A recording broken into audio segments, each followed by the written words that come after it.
வீரா சீரியல்ல நாளைக்கு என்ன நடக்க போகுதுன்னு பார்க்கலாம். வாங்க வீடியோக்குள்ள போலாம். பார்த்தீங்களா, என்ன பார்த்தாவே அவங்களுக்கு அவ்வளோ வெளக்காரமா தெரியுது. என்ன பார்த்து பார்த்து சிரிச்சு சிரிச்சு பேசுறாங்க பாருங்கன்னு சொல்றாங்க கண்மணி.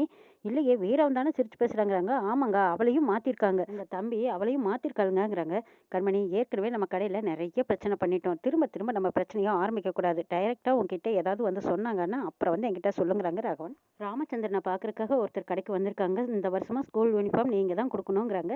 அப்படியா? வருஷம் வருஷம் இது ஒரு சேவையா நீங்க பண்றீங்கல்ல, நானும் அதுக்கு குடுத்து வச்சிருக்கணுங்க. எனக்கும் நம்ம கடையோட யூனிஃபார்ம் குடுக்கறதுல ரொம்ப பெருமையா இருக்குதுன்னு சொல்றாங்க ராமச்சந்திரன். அதனால தான் சார் உங்களையும் என்னையும் 4 பேத்துக்கு குடுக்குற நிலைமையில நம்ம கடவுள் வச்சிருக்காருங்கிறாங்க. ஆமா சார், அதான் உண்மைங்கிறாங்க ராமச்சந்திரன். ராமச்சந்திரன் கார்த்திய கூப்பிட்டு அவர் எந்த மாரி யூனிஃபார்ம் கேட்கறாங்களோ அந்த மாரி குவாலிட்டியா குடுடா. அதுல குவாலிட்டியில எந்த தப்பும் வந்துடக்கூடாது அப்படின்னு சொல்லிட்டு இருக்காங்க. கார்த்தியும் சரிங்கிறாரு. சார், இவன் என்னோட பையன் தான். நீங்க கேட்குற மாரி எல்லாம் இவன் பார்த்துக்குவான். நான் பக்கத்துல ஒரு வேலையா போக வேண்டியதா இருக்கு. நான் போயிட்டு வந்துடுறேன்னு ராமச்சந்திரன் அங்கேருந்து போறாங்க. சரி, நான் உங்க பையன்கிட்ட பேசிக்கிறேங்கிறாங்க. சார் இந்தாங்க ஜூஸ் குடிங்கன்னு சொல்லி கார்த்தி ஜூஸ் வாங்கி குடுக்குறாங்க. அவரும் வாங்கி குடிக்கிறாங்க. ஆமா, நீங்க அவர் ராமச்சந்திரனோட 2வது பையனாங்கிறாங்க. ஆமா சார், அவரோட 2வது பையன் தான். படிப்பை முடிச்சுட்டு இப்பதான் கடையில ஜாயின் பண்ணியிருக்கேங்கிறாங்க. ஓ அப்படியா? சரி சரி, அவருக்குன்னு ஒரு நல்ல பேர் இருக்கு. அதை நீங்க காப்பாற்றணும் தம்பிங்கிறாங்க. சரி சார் அப்படிங்கிறாங்க கார்த்தி. வெயிட் பண்ணுங்க, நான் போய் எடுத்துட்டு வரேன்னு சொல்லிட்டு கார்த்தி அந்த பக்கமா போறாங்க. இந்த பக்கமா கண்மணி மணியண்ணனை கூப்பிடுறாங்க. என்னோட சர்டிஃபிகேட் ஒன்று வீட்டில் இருக்கும், அம்மா கிட்ட சொல்லியிருக்கேன், அதை போய் நீங்கள் வாங்கிட்டு வந்துடுறீங்களா அப்படின்னு வெளியில் அனுப்ப பார்க்குறாங்க. அப்போ கார்த்தி மணியண்ணனை திரும்பவும் கூப்பிடுறாங்க. நான் தான் மணியண்ணனை என்னோட பர்சனல் விஷயமா வீட்டுக்கு அனுப்புகிறேன், நீங்கள் வேணும்னா நம்ம டிரைவரை கூட்டிகிட்டு போங்களேன் அப்படின்னு கார்த்தி சொல்லவும், அங்கே வந்து டிரைவரும் போகலாமா சார்னு கேட்குறாங்க. வேறு வழி இல்லை, சரி கார்த்தியும் போகலான்னு கூட்டிகிட்டு போகிறாங்க. வீரா அவங்க அம்மாவை பார்க்கறதுக்காக வந்திருக்காங்க. அடடா வீரா, நீ இப்போ தான் வந்தியாங்கிறாங்க. ஆமாம்மா, நாம பக்கத்தில் தான் இருக்கோன்னு பேர், ஆனால் நீ மட்டும் எங்கள் வீட்டுக்கு வந்து என்ன பார்க்கணும்னு தோணலை பாரு உனக்குங்கிறாங்க. அடியே நானும் வரலான்னு தான் நினைக்கிறேன், என்ன செய்யுது, பிருந்தாவுக்கு ஸ்கூல் இருக்குது, அப்பப்போ நினைப்பேன் வர முடியலைங்கிறாங்க. ஆமாம், நீ இப்படியே சொல்லிட்டு இந்தம்மா சாமான்மெல்லாம் வாங்கிட்டு வந்திருக்கேன், இதை எடுத்து வைங்கிறாங்க. ஏன்டி ஏற்கனவே நிறைய இருக்குது, இதுவோ இன்னும் எதுக்குடி இவ்வளோ வாங்கிட்டு வந்தேன்னு கேட்குறாங்க.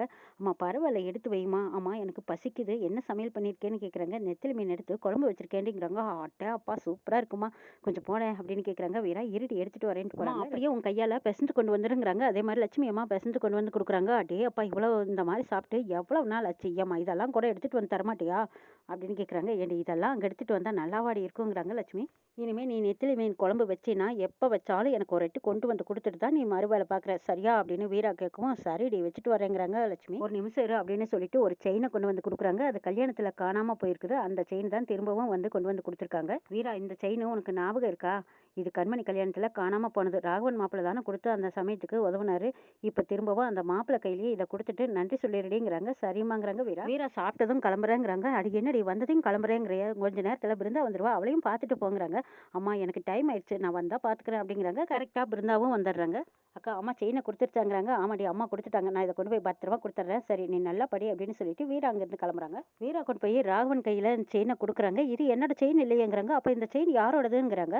கல்யாண மண்டபத்தில் நடந்ததை நினச்சி பார்க்குறாங்க. இது ராமச்சந்திரன் சாரோட பையனு தான் அப்படின்னு சொல்கிறாங்க.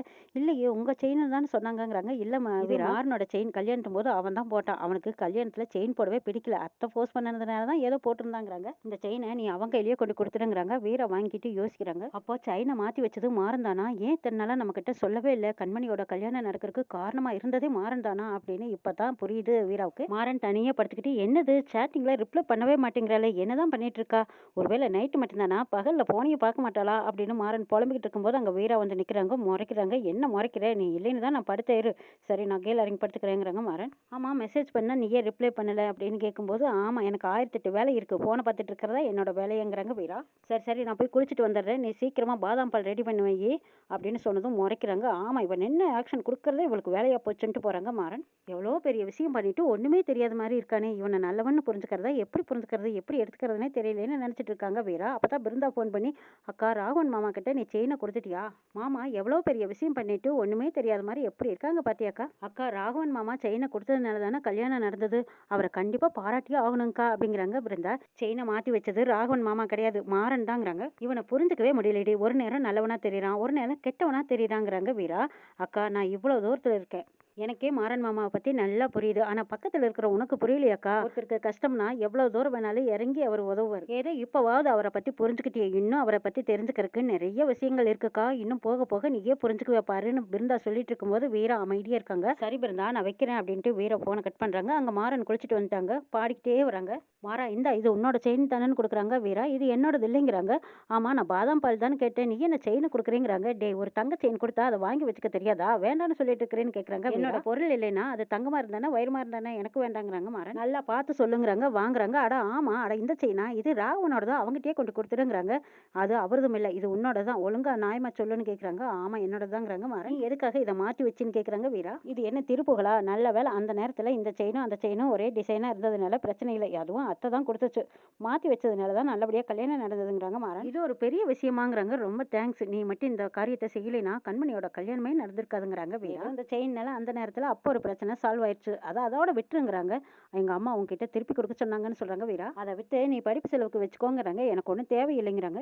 சரி அப்போ அன்பளிப்பாவது வச்சுக்கோங்கிறாங்க. எதுக்கு அன்பளிப்புன்னு கேட்குறாங்க வீரா. இது என்னோட அன்பளிப்பா, வாங்கிக்கணும், நீ அப்படி வாங்கலைன்னா கையெழுத்து நான் போட மாட்டேங்கிறாங்க. ஐயோ அப்பா சாமி, நீ கையெழுத்து வச்சு என்னை டார்ச்சர் பண்ணாதடா வீரா. நீ தான் என் பொண்டாட்டி இல்லைன்னு சொல்லிட்டே, ஆனால் நம்மளுக்குள்ள ஒரு லவர் மாதிரி ஒரு டீலிங் இருந்துகிட்டே இருக்குதுல்ல, ஒரு பழக்கம் இருக்குதுல்லங்கிறாங்க மாறன். அந்த ஃப்ரெண்ட்ஷிப் இருக்கும்னு நினைக்கிறேன். சரி ஃப்ரெண்ட்ஷிப்க்கு அடையாளமா இந்த செயினை நீயே வச்சுக்கோன்னு கொடுக்குறாங்க மாறன். உன்னோட பர்மிஷன் இல்லாமையே உன் கழுத்தில் நான் தாலியை கட்டிட்டேன், இப்போ என் பர்மிஷனோட உன் பர்மிஷனோட இந்த செயினை நீ உன் கழுத்தில் போட்டினா எனக்கும் கொஞ்சம் கூலாக இருக்குமில்லங்கிறாங்க மாறன். ஏண்டா ஏதோ ஒரு ஹெல்ப் பண்ணியிருக்கிறியேன்னு நானும் தேங்க்ஸ் வந்து சொன்னா நீ ஓவர் அட்வான்டேஜ் எடுத்துக்கிறியல்ல வீரா. நீ நினைக்கிற மாதிரி இல்லை, எப்பவும் போல தான் இருக்கு. ஒரு ஃப்ரெண்டுக்கு ஒரு ஃப்ரெண்டு செயின் கொடுக்கூடாதா? வாங்கிக்கோ. மாறன் கையில் செயினை வச்சிருக்கும் போது கொண்டடா அப்படின்னு சொல்லி வெடுக்குன்னு விடிட்டு போறாங்க. அப்பாடா என்னது வெடுக்குன்னு விடிட்டு போறாளே, சரி எப்படியோ வச்சுக்கொடி அப்படின்னு நினைக்கிறாங்க மாறன். அப்பாடா எப்படியோ அவ கழுத்துக்கு போயிடுச்சுன்னு சந்தோஷப்படுறாங்க. பொழுது விடிஞ்சதுமே இந்த பக்கமா வள்ளி வீரா மாறா ரெண்டு பேரும் இங்க வாங்கன்னு கூப்பிடுறாங்க. இதோ வரமா அப்படின்னு வீரா ஓடி வராங்க. மாறன் எங்கேங்கிறாங்க. மாறன் அந்த பக்கமா இருந்து வராங்க. நான் இங்க வரேன் பாருங்கிறாங்க. அடடா சரி சரி வா வா. எங்கடா போனேன்னு கேட்குறாங்க. என் ஃப்ரெண்ட்ஸுங்களை பார்க்கறக்காக போயிருந்தேன் அத்தை. சரி என்ன விஷயமா கூப்பிட்டேன்னு கேட்குறாங்க. 4-5 ட்ரெஸ் ரெண்டு பேரும் பேக் பண்ணிக்கோங்க, நம்ம குலதெய்வ கோயிலுக்கு போகிறோங்கிறாங்க. அது ஏத்த இவ்வளோ சோகமாக சொல்கிறேன்னு கேட்குறாங்க மாறன். நான் எதுக்கு சோகமாக இருக்கேன், நான் வரமாட்டேன், நான் வீட்லேயே இருக்கேன்னு சொன்னால் அண்ணன் தான் விட மாட்டேங்குது, வந்தே ஆகணும்னு அடம் பிடிக்குதுங்கிறாங்க. ஆமாம் எல்லாரும் போகும்போது நீ மட்டும் வீட்டில் என்ன பண்ண போற, நீயும் வாங்குறாங்க மாறன். கோயில் திருவிழாவா? திருவிழாவுக்கு போய் எத்தனை வருஷம் ஆச்சு, ஆஹா ரொம்ப சந்தோஷமா இருக்குதுங்கிறாங்க மாறன். வள்ளியம்மா உங்கள் முகத்தில் மகிழ்ச்சியே இல்லை, என்னாச்சு உங்களுக்குன்னு கேட்குறாங்க வீரா. வள்ளியம்மா இது வரைக்கும் நம்ம குலதெய்வத்தை பற்றி நீங்கள் இது வரைக்கும் சொன்னதே இல்லையே, சரி சொல்லுங்கன்னு கேட்குறாங்க. எங்கம்மா பேசுகிற மாதிரி இருக்கு, நம்ம வீட்டில் தான் ஒரு பிரச்சனை போனால் ஒரு பிரச்சனை ஆரம்பமாயிருது, இதெல்லாம் எங்க சாவகாசமா உட்காந்து பேசுற மாதிரி இருக்குங்கிறாங்க வள்ளி. அந்த சாமி ரொம்ப சக்தி வாய்ந்த சாமி, நம்ம குடும்பத்தை பொறுத்த வரைக்கும் நாளைக்கு பின்னாடி ஏதாவது நடக்கிறதுக்கு முன்னாடியே அது நம்ம கனவுல வந்து சொல்லிடுமா. ஐயோ ஆபத்துல இருந்தாலும் நம்மளை காப்பாத்திருக்குதுங்கிறாங்க. அது மட்டும் இல்ல வீரா, அப்பா ஒரு தடவை சரக்கு எடுத்துட்டு வரும்போது வழியில ஆக்சிடென்ட் ஆயிடுச்சு, ஒரு 100 இலையில உயிர் தப்பினார். உண்மையை சொல்ல போனா அது சாமி கொடுத்த உயிர்னு அத்தை அப்பா எல்லாரும் சொல்லிக்கிட்டே இருப்பாங்க. சாமி கிட்ட வந்து என்னென்ன கேட்கணும்னு நீ ஒரு லிஸ்ட் எடுத்துக்கோ, அங்க வந்து கேட்டுக்கலாங்கிறாங்க. ஆமாங்கிறாங்க வள்ளி. என்ன சிம்பிளா சொல்றியே, ஏன்னா முகத்துல சந்தோஷமே இல்லையேங்கிறாங்க. அதெல்லாம் ஒன்றும் இல்லடா, சரி எதுவாக இருந்தாலும் அங்கே போய் பேசிக்கலாம், சரி ரெடியாக இருங்க அப்படின்னு சொல்லிட்டு வள்ளி அங்கேருந்து வராங்க. என்னது இந்த அத்தைக்கு முகத்திலேயே சந்தோஷமே இல்லையே, வழக்கமாக குடும்பத்தோடு எங்காவது போகிறோம்னா துள்ளி கொடுத்துக்கிட்டே இன்ட்ரெஸ்ட்டாக இருக்கும், இந்த தடவை என்னமோ இன்ட்ரெஸ்டே இல்லாமல் போகுது, என்னாச்சு இதுக்குன்னு கேட்குறாங்க மாறன். வீராவும் அங்கேருந்து போகிறாங்க. இங்கே வா அப்படின்னு கூப்பிடும்போது வீரா திரும்பி வராங்க. ஆமாம் சாமி கிட்ட லிஸ்ட் எடுத்தாச்சா, என்ன லிஸ்ட் போட்டிருக்கேன்னு கேட்குறாங்க. அதெல்லாம் உங்ககிட்ட சொல்ல முடியாதுங்கிறாங்க. நீ என்ன எடுத்துருக்க போற, என்கிட்ட இருந்து டைவர்ஸ் கையெழுத்து வாங்க போற அவ்வளோதானே, அது என்னோட சாமி எனக்கு தான் சப்போர்ட்டாக இருக்கும், ஆனால் ரிவர்ஸ் ஆகி சாமிக்கு இது உனக்கு சப்போர்ட் பண்ணிட போகுதுடி, எனக்கு என்ன வேணுங்கிறத நான் பார்த்துக்கிறேன், அதை பற்றி நீ ஒன்றும் கவலைப்படாதீங்கிறாங்க வீரா. எனக்கு தெரியாதா உன்னை பற்றி, சரி சரி அப்படின்னு சொல்லிட்டு பாட்டு படிக்கிட்டே போகிறாங்க மாறன். இவன் நல்லவனா கெட்டவனா, இவனை விசுக்குன்னு விடவும் முடியல, வேணும்னு ஏற்றுக்கவும் முடியல, என்ன பண்ணுறதுனே புரியாமல் நிற்கிறாங்க வீரா. குலதெய்வ கோயிலுக்கு போனதுக்கு அப்புறமா தான் மாறனோட உண்மையான கேரக்டர் என்னங்கிறதே வீரா புரிஞ்சுக்க போகிறாங்க. வீராவுக்கு வந்த ஆபத்தியெல்லாம் எப்படி மாறன் தடுத்திருக்காங்க அப்படிங்கிறதையும், வீரா இன்னும் மாறனை பற்றி சில உண்மைகள் புரிஞ்சுக்க போகிறாங்க. இன்னும் என்னெல்லாம் நடக்க போகுதுங்கிறதையும் நாளை எபிசோடில் பார்க்கலாம்.